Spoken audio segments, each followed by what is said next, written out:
నమస్తే welcome to Leo news. Jaganmohan Reddy car కింద పడి సింగయ్య మృతి చెందిన అంశంపై జగన్మోహన్ రెడ్డి గారు అండ్ ఆయన తరపు నాయకులు కూడా హైకోర్టులో క్వాష్ పిటిషన్ వేసిన విషయం మనందరికీ తెలిసిందే. అయితే ఈ విషయాలను హైకోర్టు రేపటికి వాయిదా వేసింది. మరి ఈ నేపథ్యంలో ఆంధ్రప్రదేశ్లో ఒక ఉత్కంఠ అయితే రేగుతోంది. మరి జగన్మోహన్ రెడ్డి గారు మరి ఈ కేసులో అరెస్ట్ అవుతారా, మరి రేపు హైకోర్టు తీర్పు ఏం రాబోతుంది? అయితే క్వాష్ పిటిషన్లో ఆయన కొన్ని అంశాలను ప్రస్తావించారు. ఇది భద్రతా వైఫల్యం వల్ల జరిగింది, తన తప్పు ఏం లేదు అని చెప్పి ఆయన అంటున్నారు.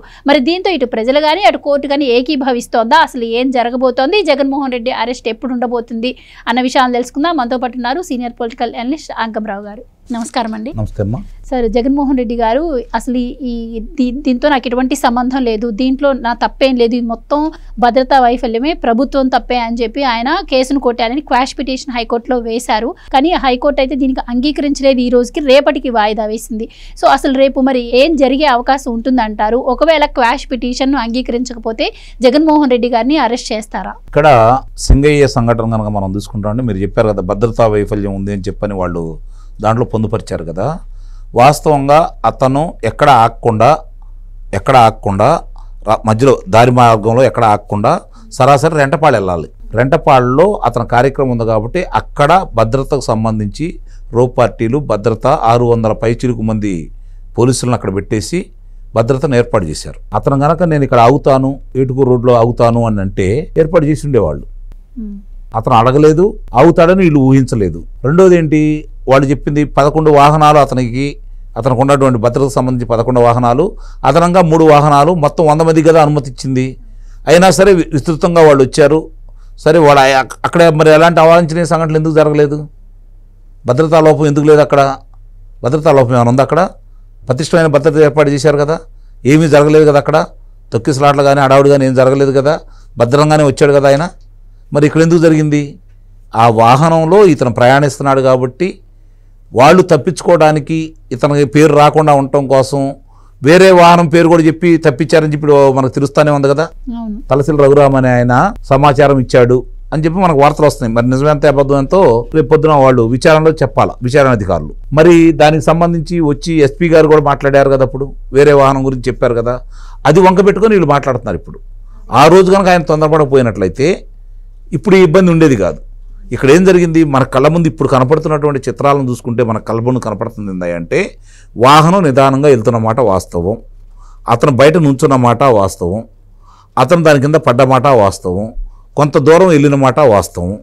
అప్పుడు వీళ్ళందరూ హడావిడి చేస్తే అతను బయటికి లాగిన మాట వాస్తవం. అప్పుడు ఆయన బయటే ఉన్నాడు, లేకపోతే అందరూ లోనే ఉన్నారు. ఎందుకు ఆగింది? మనిషిని బయటికి లాగిన తర్వాత మానవత్వం ఉండవాళ్ళు ఎవరైనా సరే ఏందని అడుగుతారు కదా, అడుగుతారా లేదా?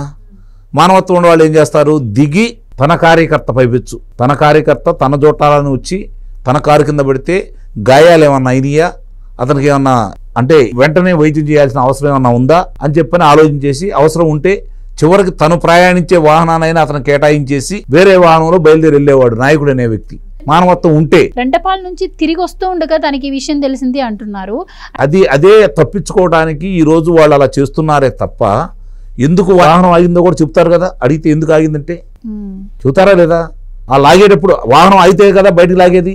వాళ్ళు అన్నట్టు ఆగకుండా కనుక వాహనం అతని మీదకి ఎక్కించినట్టయితే ఇంకా ఘోరాది ఘోరంగా అక్కడే ఆ క్షణమే చనిపోయి ఉండేవాడు కదా. అంటే వాళ్ళకి తెలుసు ఆగింది ఎందుకో తెలుసు, అతను బయటికి లాగిన సంగతి తెలుసు.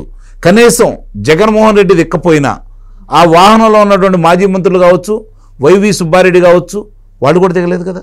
అంటే ఇప్పుడు ఏమనుకుంటుంది, దిగొద్దని ఈయన అన్నాడని వాళ్ళు భావించాలా, దిగొద్దని ఈయన అన్నాడని భావించాలా, పక్కగా లాగారు కదా మనం వెళ్దామని భావించాలా, ఏం చెప్పాడని భావించాలి?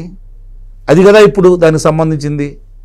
ఇప్పుడు గోటితో పోయేదాన్ని గొడవలా తెచ్చుకున్నాడు ఆయనే నిస్సందేహంగా. గతంలో ఇలాంటి సంఘటనలు ఎవరు సంబంధం లేకుండా కూడా జరిగినాయి చాలా విషయాల్లో. ఎవరన్నా వెళ్ళేటప్పుడు వాళ్ళ నాయకులే కొంతమంది వెళ్ళేటప్పుడు ఇలాంటి ఏదన్నా జరిగితే మానవతా దృక్పథంతో వాళ్ళకి దగ్గర ఉన్నటువంటి వైద్యశాలకి ఏదో ఒక వాహనం ఇచ్చి పంపించే సందర్భాలు ఉన్నాయి. అవి చాలాసార్లు జరిగినాయి. గతంలో చంద్రబాబు నాయుడు గారు చాలాసార్లు చేశారు ఇలాంటివన్నీ కూడా. తన్నెమ్మట 11 వాహనాలు అదనంగా ఇంకొక 50 వాహనాలు వచ్చేటప్పుడు ఏదో ఒక వ్యక్తికి అప్పచెప్పినా కూడా ఈరోజు జగన్మోహన్ రెడ్డి గురించి ఇన్ని మాట్లాడుకునే అవకాశం ఉండదు. న్యాయస్థానం ముందు తలదించుకోవాల్సిన అవసరం ఉండేది కాదు. న్యాయస్థానాన్ని మమ్మల్ని రక్షించండి బాబు అని చెప్పి మొరబెట్టుకోవాల్సిన అవసరం ఉండేది కాదు.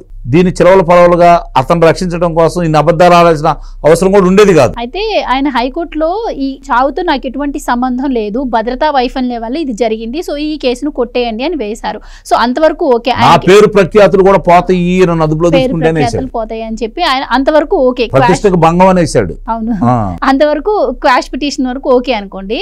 కానీ కోర్టు దానికి మించి ఆలోచించదంటారా? అంటే సరే జరిగినంత వరకు జరిగిన తర్వాత ఆయన ఎలా రియాక్ట్ అయ్యాడు, మరి ఒక మానవతా దృక్పథంతో ఆలోచించి ఆయన హాస్పిటల్లో జాయిన్ చేయడం కానీ దాని తర్వాత ఏం జరిగింది అని తెలుసుకోవడం, ఇవి పరిగణలోకి తీసుకోదంటారా కోర్టు? ఆ రకంగానైనా మరి ఆయన్ని ఎంక్వైరీకి పిలవడం, అరెస్ట్ చేసే అవకాశం నిస్సందేహంగా అడుగుతారు వాళ్ళు.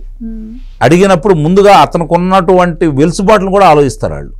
ఇది వాహన చోదకుడు చేసింది కదా, అతని వల్ల జరిగింది కదా, ఇతను దాంట్లో కూర్చున్నందువల్ల ఇతను దానికి బాధ్యుడు ఎలా అవుతాడని చెప్పి ఒక కోణంలో ఆలోచిస్తారు. అంటే సార్ వాహన చోదకుడు చేశాడు అంటే ఆయన తాగి డ్రైవింగ్ చేయలేదు, అంటే అతని కోసం అతను వెళ్ళట్లేదు, జగన్మోహన్ రెడ్డి గారి కోసం ఆయన వెళ్తున్నాడు, ఆయన డ్రంక్ అండ్ డ్రైవ్ చేయట్లేదు. సో జగన్మోహన్ రెడ్డి గారు ఆయన ఓనర్ కాబట్టి ఆయన ఏం చెప్తే డ్రైవర్ అదే చేస్తాడు. ఇప్పుడు కావాలని డ్రైవర్ కూడా గుద్ది ఉండకపోవచ్చు, కానీ జరిగిన తర్వాత చెప్పే అవకాశం ఉంటుంది. ఆయన చెప్పిన దాన్ని బట్టి కదా డ్రైవర్ రియాక్ట్ అవుతారు. అది పరిగణలో తీసుకురాళ్ళు. ఇతర మానవత్వం గురించి ఆలోచిస్తారు. ఒక రాష్ట్ర మాజీ ముఖ్యమంత్రి, ఒక రాష్ట్రానికి ప్రతిపక్ష నేతగా చేసినటువంటి వ్యక్తి, ఒక లోక్సభ సభ్యుడిగా చేసినటువంటి వ్యక్తి, ఈరోజు 11 స్థానాలకు పరిమితమైనటువంటి వ్యక్తి, ఈరోజు ఒక పార్టీ అధ్యక్షుడిగా అతను ఏ విధంగా స్పందించాడు? స్పందించలేదు కాబట్టి ఇది నీ నైతిక బాధ్యత కాదా అని చెప్పని అడుగుతారు. దాని గురించి ప్రశ్నిస్తారు. అంతే తప్ప అతను నేరం చేసినట్టుగా మాత్రం భావించరు. నాకు తెలిసిన పరిధిలో అతను నేరస్తుడిగా అయితే పరిగణించరు. కాకపోతే ఇక్కడ మీరు అన్నట్టు అల్లు అర్జున్ అదుపులో తీసుకున్నారు కాబట్టి అదుపులో తీసుకొని విచారించడానికి ఇక్కడ అల్లు అర్జున్ ఉదంతం ఏందయ్యా అంటే, అల్లు అర్జున్కి అక్కడకు సంబంధించి బాబు నువ్వు రావద్దు, జనం చాలామంది వచ్చున్నారు, నువ్వు రావద్దు, భద్రత మేము ఇవ్వలేము అని చెప్పని ముందస్తు సమాచారం ఇచ్చినా కూడా దాన్ని కాదని వచ్చాడు అతను. కాబట్టి చనిపోయారు అని చెప్పని ఎవరైతే అక్కడ అధికారులు ఉన్నారో వెళ్ళి చెప్పారు, పలానా మహిళ చనిపోయారు అని చెప్పని. 2-3 పర్యాయాలు చెప్పిన తర్వాత కూడా అతను స్పందించకపోతే నిన్ను బలవంతంగా లాక్కెళ్తామని చెప్పినప్పుడు మాత్రమే అక్కడ అతను బయటికి వెళ్ళాడు. దీన్ని పరిగణలో తీసుకుని అతను అదుపులో తీసుకున్నారు. అంటే సార్ ఇక్కడ పోలీసుల వైఫల్యం అని అంటున్నారు కదా, ఇక్కడ పోలీసుల వైఫల్యం ఎలా ఉంటుందమ్మా? నాకు ఒక చిన్న డౌట్ కూడా వస్తుంది. ఇప్పుడు ఏ ధర్నాకో, రాస్తారోకో, ఏ ఆల్డర్లకో పిలుపునిస్తే దానికి కావాల్సినటువంటి బందోబస్తుని ప్రభుత్వం ఏర్పాటు చేయడం జరుగుతుంది. కానీ ఇది కేవలం ఒక కార్యకర్త పరామర్శ మాత్రమే. ఇది ఎలా ఉంటుందంటే ఆయన ఇంటి దగ్గర బయలుదేరేటప్పుడు కొంత సెక్యూరిటీ, ఆయన వెళ్ళే రూట్లో అక్కడక్కడ కొంత సెక్యూరిటీ, లేదు ఆయన ఎక్కడ పరామర్శకి వెళ్తాడో అక్కడ కొంచెం ఎక్కువగా సెక్యూరిటీని ఏర్పాటు చేస్తారు. అంతకు మించి చేయాల్సిన అవసరం దీనికి ఉంటుందంటే అదే నేను చెప్పింది. మామూలుగా ఇప్పుడు అక్కడ జనం ఉన్నారు, ఆగుతారని ఎందుకు అనుకుంటారు? ఆగుతారని అనుకోరు, వాళ్ళు చెప్పలేదు కదా నేను పలానా సార్లు ఆగుతాను, వాళ్ళని పరామర్శిస్తాను అని చెప్పని.